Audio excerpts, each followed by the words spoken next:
الحمد لله وحده والصلاة والسلام على من لا نبي بعده.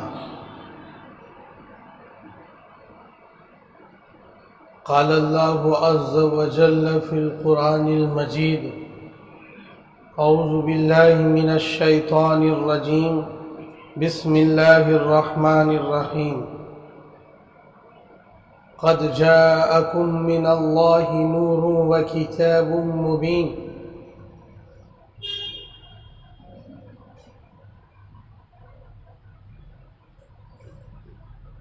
وقال أيضا: كتاب أنزلناه إليك لتخرج الناس من الظلمات إلى النور. صدق الله العلي العظيم.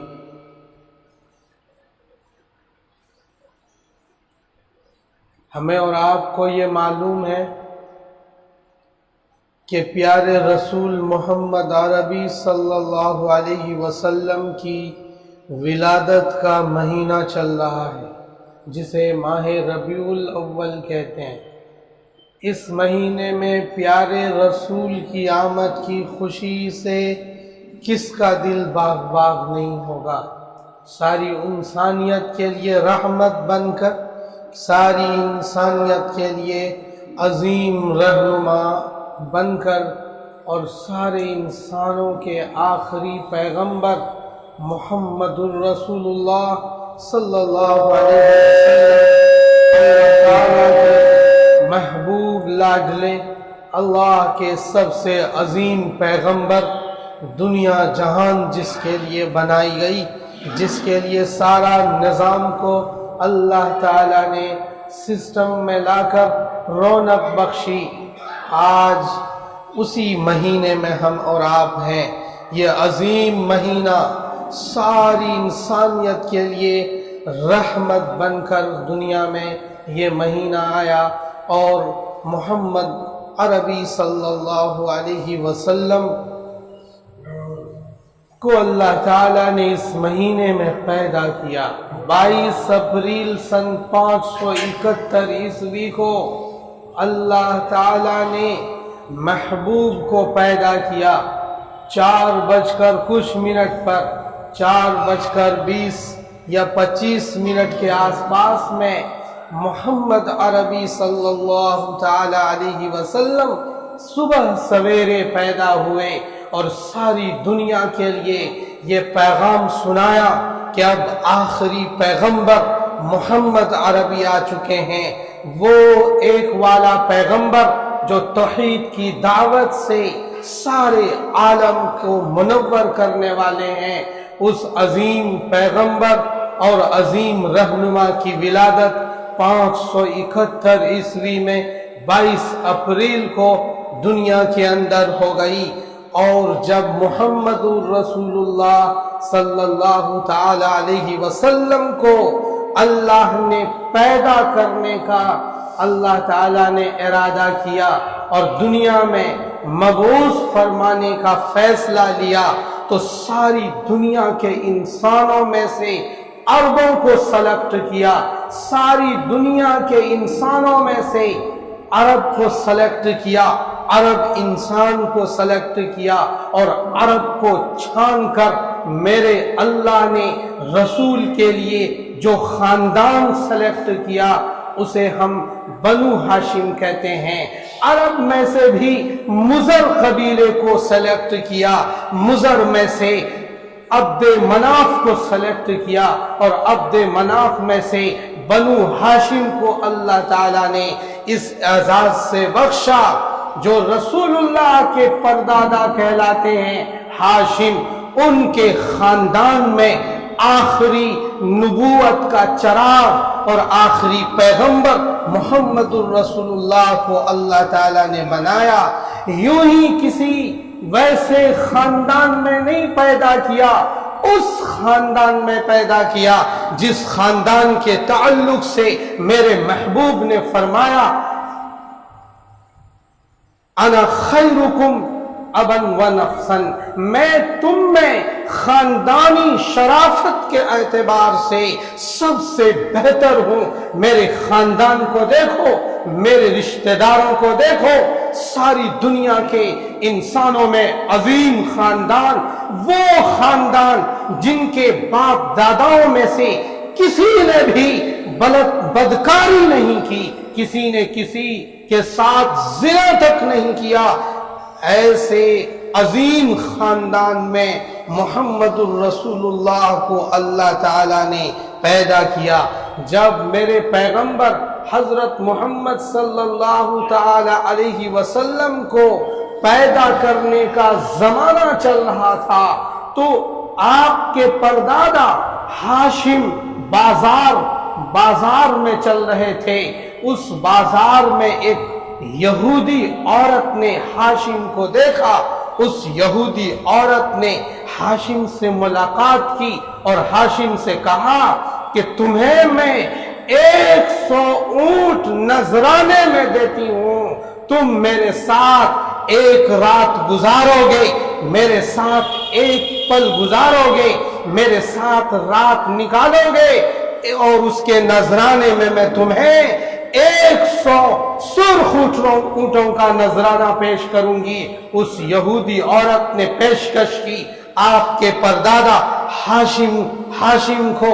ہاشم نے کہا کہ تو کدھر آ گئی ہے، تو کدھر چلی آئی ہے، تجھے پتا نہیں میں مکے کے رئیس اور سرداروں میں آتا ہوں، میری خاندانی شرافت مجھے اس کام کی اجازت نہیں دیتی، میں کوئی پراگندہ خاندان سے نہیں ہوں، میں مکے کے سرداروں میں سے ہوں، مجھے یہ کام زیب نہیں دیتا، مجھے اچھا نہیں لگتا۔ اس کے کچھ دنوں کے بعد ہاشم کی شادی ہو گئی، اور شادی کے بعد پھر اسی بازار میں ہاشم گزر رہے تھے اور ادھر سے یہودی وہ عورت آ رہی تھی، اور اس یہودی عورت سے ہاشم نے کہا کہ اگر تم نے مجھے پیغام دیا تھا اور تو سچی ہے اس پیغام میں تو ایسا کیوں نہ کر لیں کہ ہم تم شادی کر لیں، ہم تم شادی کر کے اپنی زندگی بسر کریں۔ تو اس یہودی عورت نے کہا نہیں، جو نور آپ کی پیشانی پر اس دن میں نے دیکھا تھا وہ نور آج تیرے چہرے پر، تیری پیشانی پر نظر نہیں آ رہی، وہ نور تو سلمہ لے گئی، سلمہ سے شادی ہوئی تھی، وہ نور تو ان کے بطن میں، ان کے پیٹ میں منتقل ہو چکا، وہ نور نبوت کا نور تھا جو اس یہودی اسکالر عورت نے دیکھ لیا تھا، پہچان لیا تھا، وہ بھی تورات کی عالمہ تھی، وہ تورات کو پڑھنے والی تھی، جس سے ان کے نزدیک منکشف ہوئی یہ بات کہ ہاشم کے پیشانی پر نور نبوت جھلک رہا ہے۔ تو ایسے میں اب میں آپ کے ساتھ کوئی شادی نہیں کر سکتی، کوئی رات نہیں گزار سکتی، میں کوئی بازاری عورت نہیں ہوں، میں نے اس نور کی وجہ سے تمہیں 100 اونٹوں کا نذرانہ دینے کا فیصلہ کیا تھا، اب وہ نور تیری پیشانی سے غائب ہو چکا ہے، اس لیے اب میں آپ کے ساتھ نہ شادی کر سکتی ہوں نہ رات گزار سکتی ہوں۔ اس کے بعد کچھ زمانہ گزرا، ہاشم کے گھر میں عبد المطلب پیدا ہوئے، اور عبد المطلب کے گھر میں ان کے بیٹے پیدا ہونے شروع ہوئے۔ اس بیچ ایک اور واقعہ پیش آیا۔ عبد المطلب کا بڑا بیٹا حارث ایک ہی بیٹا تھا۔ عبد المطلب نے مکے میں خواب دیکھا کہ پاک پانی نکالو۔ ایک دن خواب میں دیکھا کہ تم مکے سے پاک پانی نکالو، پھر نیند کھل گئی۔ پھر دوسرے دن بھی خواب میں دیکھا کہ مکے سے پاک پانی نکالو، پھر نیند کھل گئی۔ تیسرے دن خواب میں دیکھا کہ پاک پانی نکالو، تو عبد المطلب نے پوچھا کہ کہاں سے پاک پانی نکالو؟